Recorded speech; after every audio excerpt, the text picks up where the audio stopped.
నిజంగా మనస్ఫూర్తిగా చెప్తున్నాను. ఎట్లని చూడడం చాలా చాలా సంతోషంగా ఉంది. నా పేరు యాక్చువల్గా Sagar.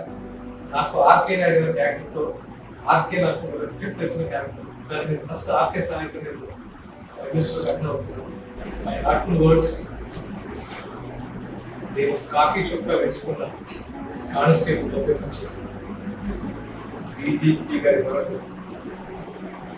I respect everybody because ఒక్కొక్క స్టేజ్లో డిపార్ట్మెంట్లో ఒక్కొక్కరికి ఒక్కొక్క ఛాలెంజెస్ ఉంటాయి. కానిస్టేబుల్ ఛాలెంజెస్, ఏఎస్ఐ ఎస్ఐ గారు ఛాలెంజెస్, సి గారు challenges, ACP level challenges, DG లెవెల్లో ఐజీ లెవెల్లో ఛాలెంజెస్.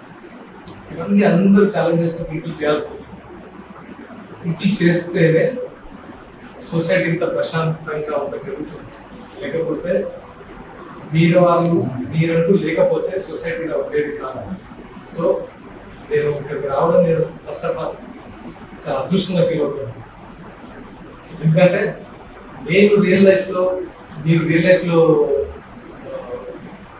డ్యూటీ మీరు చేస్తారు. నేను రియల్ లైఫ్లో క్యారెక్టర్స్ చేస్తున్నట్టు అనిపిస్తుంది.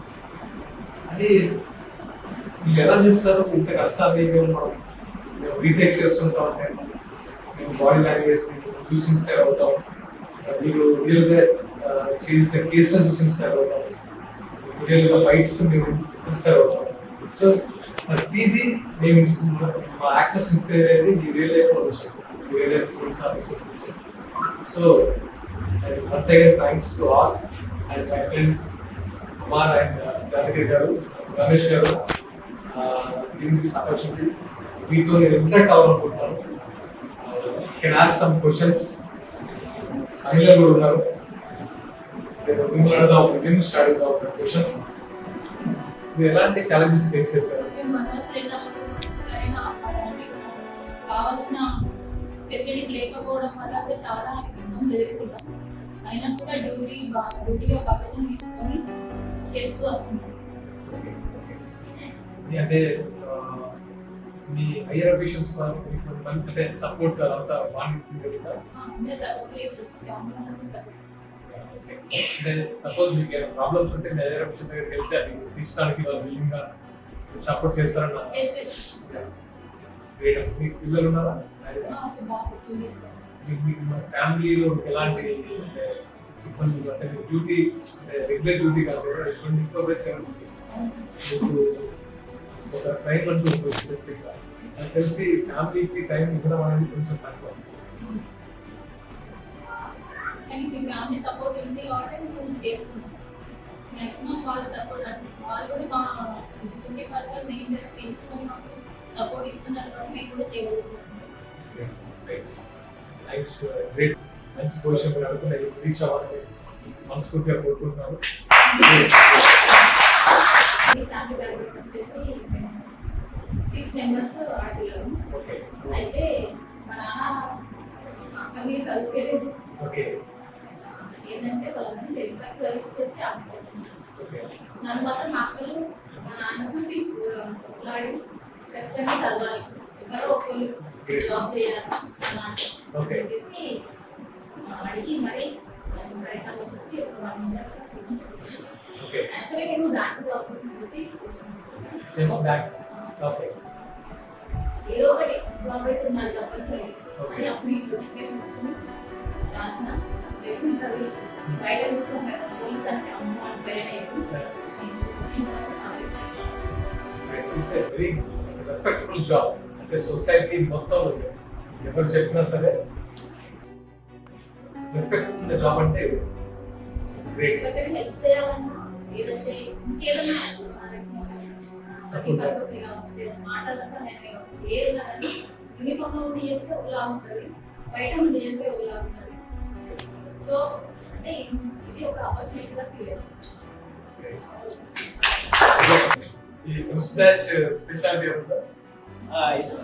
నా పేరు రమేష్. అయితే ఫ్యామిలీ బ్యాక్గ్రౌండ్ చాలా పూర్ బ్యాక్గ్రౌండ్ నుండి వచ్చిన చాలా స్ట్రగుల్ అయ్యింది. యాక్చువల్గా మా ఫ్యామిలీ కూడా చదివించడానికి ఒకనొక టైంలో ఏం లేని సిచ్యువేషన్ నుండి వచ్చినాము. మళ్ళీ ఇంకోటి మేము జాబ్ సంపాదించినప్పుడు కూడా చిన్న ఏజ్. ఇప్పుడు కూడా నన్ను చూస్తే నేను ఇప్పుడు యూనిఫామ్ లో ఉన్నా కాబట్టి నన్ను ఒక గంభీరంలో అందరు గుర్తుపడతారు, కానీ బయట సొసైటీకి వెళ్తే నేను మఫ్టీలో ఉంటే నన్ను ఎవరు పోలీసులు రికగ్నైజ్ చేయరు, ఎందుకంటే చిన్న పిల్లవాడు అనే ఫీలింగ్ లోనే ఉంటుంది. అందుకే మీరు అన్నట్టు క్యారీ చేస్తారు. సివిల్ లో ఉన్న కూడా పోలీస్ కావడం అంటే సంథింగ్ మన identity and also very nice body fit బాగా మజిల్ని బాగా పంప్ చేస్తుంటున్నారు. Very handsome. యాక్చువల్గా నేను all India national player, sports authority of ఇండియాలో ట్రైన్ అయ్యాను. నా ఫీల్డ్ యాక్చువల్గా అటు స్పోర్ట్స్ ఫీల్డ్ నుంచే ఉండే, ఇక కానీ ఒకనొక టైంలో నాకు ఈ ఆపర్చునిటీ వచ్చింది. అంటే అనుకోలేదు, కాకపోతే ఆ వన్స్ అపాన్ ఏ టైం ఒక సిచ్యువేషన్ నన్ను ఈ సైడ్ మళ్ళీలా చేసింది. అది కూడా నేను ఒక మంచి ఆపర్చునిటీలా తీసుకున్నాను సార్. ఒకటి ఫస్ట్ అంతకుముందు మనం ఏదైనా కానీ ఏదైనా సపోజ్ సొసైటీలో ఏదైనా చేద్దామన్నా కానీ ఎవరికైనా హెల్ప్ చేద్దామన్నా కానీ మనల్ని ఎవరు పట్టించుకోరు. సొసైటీలో ఎవరికి ఏది చెప్పినా ఒక సామాన్య పౌరుడు ఏది చెప్పినా పట్టించుకోరు. యాజ్ ఏ పోలీస్ ఆఫీసర్ మనం బయటకు వెళ్ళినప్పుడు ఒక మనల్ని వేరే వాళ్ళు రికగ్నైజ్ చేయకపోయినా, ఇన్ కేసు యూనిఫామ్ లేకపోయినా కూడా నేను పోలీస్ అనే మాట ఒక చెప్పితే సరిపోద్ది సార్. ఆ పోలీస్ అనే మాట చెప్పి మనం ఎవరికైనా హెల్ప్ చేయొచ్చు, ఏదైనా చెప్పినా కూడా సొసైటీ మనల్ని మన మాట రికగ్నైజ్ చేస్తుంది సార్. అది నేను యూనిఫామ్ వేసినాక అది అంతకుముందు కూడా తెలుసు సార్, కానీ యూనిఫామ్ వేసినాక ఇంకా చాలా రెస్పెక్టబుల్ గా అనిపించింది సార్. ఎవరికైనా నేను హెల్ప్ అయినా కానీ చేయొచ్చు సార్, చేసినాం సార్. ఇంకొకటి సార్, మా సిచ్యువేషన్ లో ఒకనొక సిచ్యువేషన్ లో ఫ్యామిలీకి మీరు అన్నట్టు టైం ఎక్కువ ఇవ్వలేము సార్. ఫ్యామిలీకి అయితే టైం ఇవ్వలేము, ఎందుకంటే అనుకోని సిచ్యువేషన్ లో వెళ్ళిపోతుంటాం. మనం ఫ్యామిలీలో ఏదైనా పని ఉందని చెప్పి వెళ్తుంటాము, కానీ సడన్ సిచ్యువేషన్ లో డ్యూటీ ఉన్నదని ఫోన్ వస్తుంది సార్. ఇక దానికి ఏం చేయలేము సార్. ఆ పనులు అన్ని పోస్ట్ పోన్ చేసేయాలి, వచ్చి మళ్ళీ డ్యూటీ చేయాల్సిందే సార్. అలాంటివి కూడా అంటే పోలీస్ ఫ్యామిలీలో ప్రతి ఒక్కరు ఫేస్ చేసే సిచ్యువేషన్ సార్. ఇన్ కేస్ మీరు అన్నట్టు కానిస్టేబుల్ నుండి డీజీపీ సార్ వరకు ప్రతి ఒక్కరు కూడా అలాంటిది సార్. ఫ్యామిలీకి అయితే టైం కేటాయించలేదు. వాళ్ళకి గర్వంగా ఉంటుంది, ఆ గర్వానికి తగినట్టు బాధలు కూడా వాళ్ళు కొన్ని అంచుకోవాల్సి ఉంటుంది కాబట్టి. సో ఈ సిచ్యువేషన్ ఇప్పుడు మేము అనుకుంటాము ఫ్యామిలీతోనే ఉండాలని అనుకుంటాము, అనుకునే టైంలో ఫోన్ వచ్చినప్పుడు కూడా దాన్ని ఒక రెస్పాన్సిబిలిటీగా తీసుకుంటాం సార్. ఎందుకంటే ఇన్ కేసు మాకు సడన్ గా డ్యూటీ పడ్డది అంటే అక్కడ ఏదో ఇబ్బంది ఉన్నదనే సిచ్యువేషన్ మాకు అర్థమైంది. సో ఆ ఇబ్బంది మా ఫ్యామిలీకి మేము టైం కేటాయించే టైం కన్నా సొసైటీకి ఇచ్చే టైమే మాకు చాలా ఇంపార్టెంట్ అది.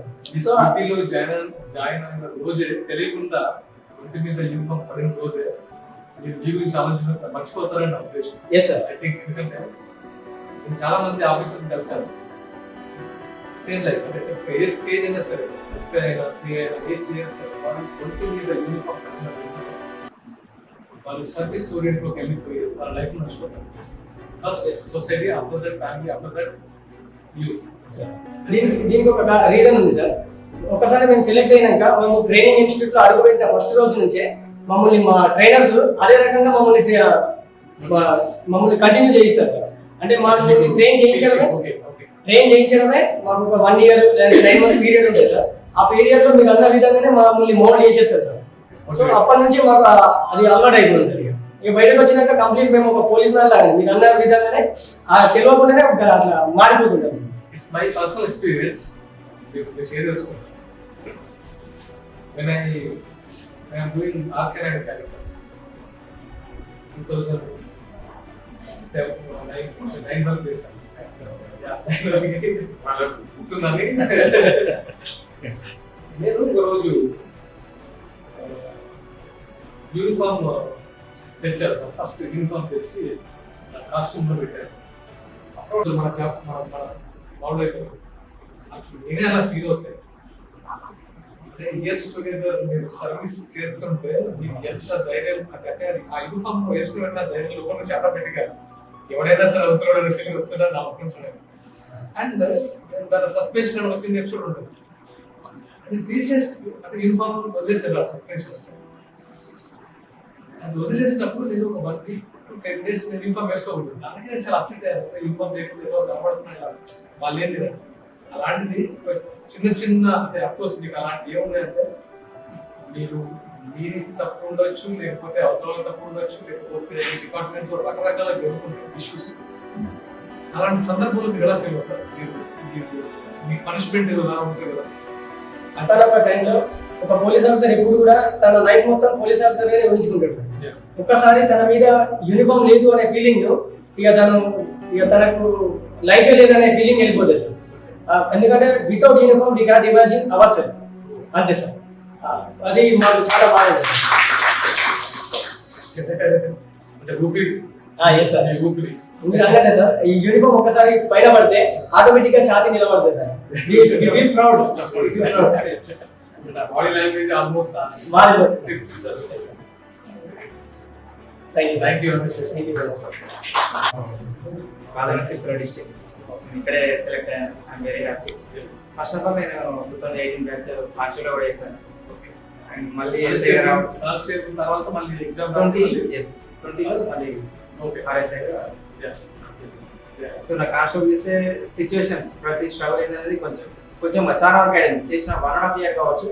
ఆ స్ట్రగుల్ అనేది నాకు పూర్తిగా తెలుసు. అయితే ఇక్కడ ఆఫీసర్ వచ్చినప్పుడు కూడా అది ఎందుకు జరుగుతుంది అనే విషయంలో కూడా కొంచెం అవగాహన వచ్చింది. ఎందుకంటే ఇక్కడ ఆఫీసర్ ఎవరు కూర్చున్నవాడు అంటే డ్యూటీస్ కంపల్సరీ డ్యూటీస్ అనేది చేస్తూ ఉంటారు కాబట్టి వాళ్ళకు పంపిస్తాము. నేను అంటే నన్ను డ్యూటీగా పంపించినప్పుడు నేను కూడా అనుకున్నాను ఎప్పుడు నాకే వస్తుంది డ్యూటీ, ఎందుకు ఇబ్బంది పడుతున్నా, ఏదో సిచ్యువేషన్ లో కంపల్సరీ డ్యూటీ చేస్తాం కాబట్టి. నాకు అనిపించింది ఏంటంటే ఈ డిపార్ట్మెంట్ లో ఎవరు ఎఫిషియెంట్, మోర్ ఎఫిషియెంట్, ఎవరు ఈజీగా దాన్ని క్రాక్ చేయగలుగుతారు కేసు అని వాళ్ళకు ఈజీగా వెళ్ళిపోతుంది. అంటే వాళ్ళని ఎక్కువ టార్గెట్ చేస్తుంటారు వర్క్ మీద కాబట్టి. సో పనిచేసే వాళ్ళకే పనిచేసే వాళ్ళకి దెబ్బలు పడతాయి, పండ్లకే రావాలనుకుంటారు కదా. నేను పోలీస్ వస్తానే ఎక్స్పెక్ట్ చేయలేదు వాస్తవానికి. ఇంట్లో ఫ్యామిలీ బ్యాక్గ్రౌండ్ చూసి ఏదో చేయాలి కంపల్సరీ అనేసి ఏదో ఒకటి చేయాలనే ఫస్ట్ స్టార్ట్ అయింది ఏంటి, గవర్నమెంట్ జాబ్ చేయాలి. ఫస్ట్ ఆర్మీకి వెళ్దామని నా ఒపీనియన్ చాలా ఉండేది. బట్ నేను అక్కడ సెలెక్ట్ కాలేదు. మళ్ళీ సింగిల్గా ఉంటూ కాన్స్టేబుల్ జాబ్ ఉంటూ ప్రిపేర్ అయిపోతుంది. తర్వాత SPF అని స్పెషల్ ప్రొటెక్షన్ ఫోర్స్ హైదరాబాద్లోనే డ్యూటీస్ ఉంటాయి చాలా వరకు. టెంపుల్స్ అండ్ ఇండస్ట్రియల్ ఏరియాస్ వాటిలో డ్యూటీ చేసుకుంటూ మళ్ళీ 20 నోటిఫికేషన్ రాగానే మళ్ళీ ప్రిపేర్ అయ్యాను. అంటే అక్కడ డ్యూటీ చేసుకుంటే చదవడం అనేది చాలా ఇబ్బంది. డ్యూటీ చేయాలి అర్థం కాలేదు, చాలా ఇబ్బంది అవుతుంది వాస్తవానికి. అబ్సెంట్ అయిపోయినందుకు చదువుకొని ఈ జాబ్ కొట్టడానికి ప్లాన్ చేయాలి. అది కూడా చాలా చేసి జాబ్ కొట్టాను. అరే అబ్సెంట్ అయిపోతున్నావు, నీకు చాలా స్ట్రగుల్ ఫేస్ చేస్తావు, మళ్ళీ ఇదే కాన్స్టేబుల్ చేస్తా ఉంటే వాళ్ళు నేను కంపల్సరీ ఏదైతే మీరు అన్నారు కదా సార్ పనిష్ అనే విషయం చాలా స్ట్రగుల్ అవుతారని అన్నాను. నాకు కొంచెం ఫిజికల్గా ఈవెంట్స్ నేను చేయగలుగుతాను, అంటే 100కి ఈజీగా 95 తెచ్చుకునేంత కెపాసిటీ ఉంది. సో ఆ కాన్ఫిడెంట్ తోటి నేను ఒక్కొక్కరు జాబ్ కొట్టి బయటకు వెళ్తానని చెప్పేసి చాలా చేసి బయటకు వెళ్తాను. ఇప్పటివరకు అయితే ఫస్ట్ మనం వెరీ హ్యాపీ. మనం ఏదైతే ఉన్నదో దాంతో సంతృప్తి పడడం వల్ల మనకి ఏది అవసరం లేదు అని ఫీలింగ్ ఉంటుంది కదా. వెరీ హ్యాపీ కాబట్టి నేను ఫర్దర్గా ఇది అట్లా అది అని నాకు చాలా శాస్త్రం ఉంది. I'm very happy. నేను చేసుకోవడానికి ఐ మీన్ జాబ్ వచ్చిన దానికి సాటిస్ఫైడ్ అండ్ నేను చేసే జాబ్కి న్యాయం చేయగలుగుతాను నా కాన్ఫిడెంట్. నా 20 బ్యాచ్ మీ అందరూ ఒకటే బ్యాచ్. అందరూ అంటే ఒకటే బ్యాచ్, అందరూ ఒకేసారి అయ్యారా? నాకు అంటే ఎప్పుడు మేము సినిమాల్లో అలా ఉంటుందంటే ఒక పోలీస్ ఆఫీసర్ ఎంటర్ అయినట్టు ఇలా ఉంటుంది. ఆ లోకల్ రౌడీ షీట్ లేకపోతే మేము రాసుకున్నాం కాబట్టి మామూలుగా తెలిసిందే. అండ్ పొలిటికల్ ప్రెజర్ మీ లైఫ్లో మీకు ఆఫీసర్స్ రావడం, ఎస్పెషల్లీ స్టేషన్ ఇన్ఛార్జ్ ఎక్కువ పొలిటికల్ ప్రెజర్ ఉంటాయి. ఎస్ఐ స్టేషన్ నుంచి ఈ పొలిటికల్ ప్రెజర్స్ ఏమైనా ఉన్నప్పుడు మీరు ఎలా దాన్ని సాల్వ్ చేయగలుగుతారు? అంటే వాళ్ళకు పొలిటికల్ ప్రెజర్ వాళ్ళకి సపోజ్ వాళ్ళ మనుషులు అంటే వాళ్ళకి ఎలా మీరు సర్వీస్ చెప్పి మీ కేసుని ముందుకు తీసుకెళ్తారు? సపోజ్ ఒక వ్యక్తికి ఎలా న్యాయం చేయగలుగుతారు? ఉంటుంది సార్. కాకపోతే మన సివిల్ వాళ్ళకి చాలా ఉంటుంది. మా ఫ్రెండ్స్ కూడా చూస్తూ ఉంటాం. బయట సొసైటీలో ఉంటాం కాబట్టి మనం సివిలియన్స్ కి మనం ఎంతో కొంత వాళ్ళు కష్టంలో ఉంటారు కదా సార్, వాళ్ళకి హెల్ప్ చేయాలని ఉంటుంది. మీరు అన్నట్టయినా బయట ప్రెషర్స్ కూడా రౌండ్ షీటర్స్ చేయాలి, కూడా ఎంతో కొంత ఉంటుంది. వీటన్నిటిని బ్యాలెన్స్ చేసుకుంటూ ఫ్యామిలీ లైఫ్ బ్యాలెన్స్ చేసుకుంటూ రిలీజ్ చేస్తాం. మీరు ఎప్పుడైనా హెల్ప్ చేయాలని హెల్ప్ చేయని సిచ్యువేషన్ క్రియేట్ అయ్యి అప్పుడు మీకు ప్లేస్లో మీకు ఎలాంటి ఫీలింగ్ ఉంటుంది? హెల్ప్ చేయలేకపోతున్నాను బాధ ఎలాంటి డ్యూటీ మీద అదే పాజిటివ్ కాదు నెగిటివ్ సైడ్ చాలా సార్లు అందరికీ ఒక ఎక్స్పీరియన్స్ ఉంటుంది ఎక్కువ చేయలేకపోతున్నాం చేయలేని సిచ్యువేషన్స్ క్రియేట్ అవుతాయి అప్పుడు మీరు ఆలోచించగలరు వసంత రాబట్టి గ్రూప్లో వినప్పుడు ఏదైనా మంటలకు సంబంధించిన జరిగిన వసంత జెన్యూనిటీ ఎలా ఉంటుందంటే ఆ ఫీలింగ్గా వసంత అక్యూజ్డ్ అయినప్పుడు కొంచెం ప్రోద్బలంతో కానీ డబ్బు ఉన్నటువంటి అహంకారంతో కావచ్చు, అంటే అంగబలం కావచ్చు, ధనబలం కావచ్చు, సందర్భాలు. బట్ మేము అక్కడ నాటాడే సిచ్యువేషన్ క్రైసిస్ అయిపోవడానికి వాళ్ళ నుంచి వచ్చే రెస్పాన్స్ ఉంది. మనం ఏం చేస్తున్నామంటే అక్కడ నాటాడే ప్రొటెక్ట్ చేయాలని ఉద్దేశంతో మనం చూస్తాం. కానీ ఆ సిచ్యువేషన్ ఏమనిపిస్తుంది అంటే పోలీసులకు కావాల్సింది ఏంటంటే మా దగ్గర న్యాయం ఎవరి వైపు ఉన్నది, నలుగురు ఏ విధంగా మనం చెప్తున్నారు సపోర్ట్ చేస్తున్నది మాత్రం మనం చూడగలుగుతాం. అటువంటి ఇన్ఫెక్షన్ కనుక మనం చేయగలుగుతాం. నలుగురు చెప్పింది మాత్రం మనం వినగలుగుతాం. కానీ ఇన్నర్గా వాస్తవాన్ని కనుక మనం గ్రహించలేము. ఎందుకంటే మనకు కావాల్సిందంటే సాక్ష్యాలు కోర్టు కూడా మనం ప్రొడ్యూస్ చేసేది. నలుగురు సాక్ష్యాలను ప్రొడ్యూస్ చేస్తాం. నలుగురు సాక్ష్యాలు చెప్పినటువంటి విషయాలను మాత్రమే కోర్టు అనేది పరిగణలోకి తీసుకుంటుంది. అయితే దాన్ని మేము బేస్ చేసుకొని ఆ రికార్డ్ అంతా రాస్తారు, కోర్టు ప్రొడ్యూస్ చేస్తారు. దాని మీద మనకు జస్టిస్ అనేది ఇప్పుడు రావడం. కానీ ఇన్నర్గా మనకు అక్కడ ఫీలింగ్ ఉన్నప్పుడు మనం అక్కడ పోయిన సందర్భంలో ఏంటంటే న్యాయం చెప్పడానికి మిగతా ఎవరు రాదు. ఎందుకంటే అనుకున్నటువంటి రాజకీయ ప్రోద్బలం కావచ్చు, అనుకున్నటువంటి డబ్బు బలం కావచ్చు, ధనబలంతో నేను చేస్తాను ఎప్పుడు కూడా న్యాయం చెప్పాడు. బాధితులు కూడా ఎప్పుడు కూడా న్యాయం చెప్పాడు. అతనికి అన్యాయం జరుగుతుందనే ఫీలింగ్ మాలో ఉంటుంది. బట్ ఏంటంటే మేము దాన్ని న్యాయం చేయలేము. ఎందుకంటే న్యాయం చేయాలంటే కోర్టు ఉంటుంది. బట్ ఆ ఫీలింగ్ అప్పుడు మాకు ఏమనిపిస్తుంది అంటే అసలైనటువంటి నిజమైనటువంటి ఆ బాధితులు ఎవరైతుందో అన్యాయం అవుతుందని మా ఇందర ఫీలింగ్ ఉంటుంది. కానీ ప్రత్యక్షంగా ఏంటంటే మేము చేయలేము. ఎందుకంటే హెల్ప్లెస్ సిచ్యువేషన్ ఉంటుంది. బట్ ఏంటంటే కోర్టు కావాల్సింది ఏంటంటే సాక్ష్యాధారాలు కానీ వాళ్ళే కావాలి, అదే ఉంటుంది.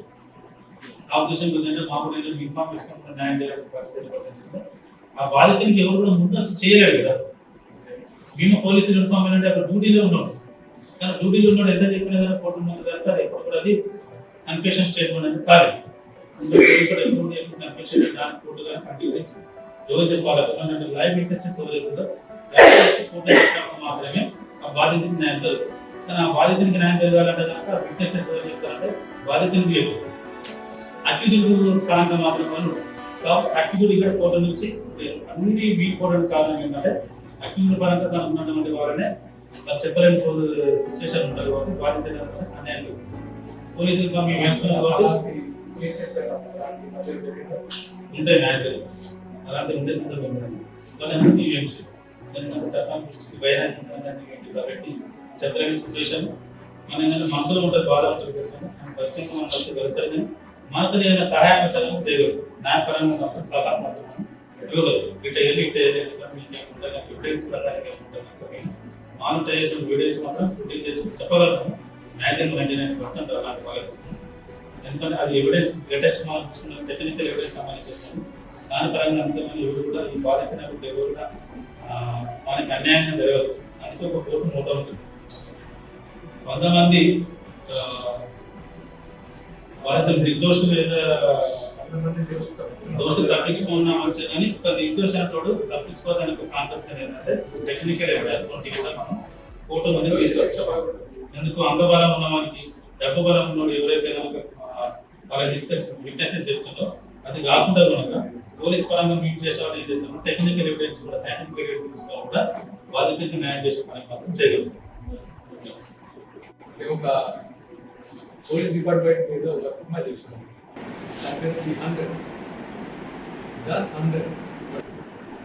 The 100 అంటే మీరు ఏమొస్తారు ఏమనుకుంటున్నారు?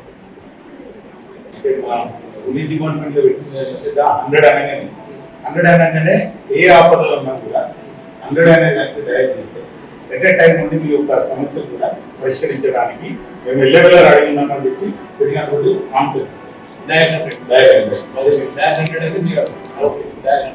ఇంకేమైనా 100 ఉందా? 100 అంటే మనకు 100% అనేది ఒక లింక్ ఉంటుంది. కొంతమందికి వర్క్ 200% చేసిన 300 చేసినాడు నాట అది ఎవరికి క్లోజ్ 300 ఫిక్స్ 100% అనేది ఇట్స్ ద ఫైనల్ అనేది నా 100 అంటే ఎమర్జెన్సీ ఎనీ కానీ ఎవరే కానీ ఎనీ టైం 24/7 పగలు రాత్రి ఏ తేడా లేకుండా 100 తయారు చేస్తాము. అంటే మీకు భాషలో తయారు చేస్తామనుకోండి, విదిన్ 10 to 20 minutes పొడిస్తే అంటే మీరు అనుకున్నది డైలీ 100 అట్లా ఆ విషయం చెప్తున్నారు. ఇందాక సారా చాలా మంది దోషులు తప్పించుకున్న పర్లేదు కానీ ఒక నిర్దోషికి శిక్ష పడదు అనే ఉద్దేశం న్యాయపరంగా 100 అనే ఫీలింగే ఒక హెల్ప్, ఆ వారికి ఒక సహాయం కావాలి అనే ఫీలింగ్ అయితే 100లో కనిపిస్తుంది.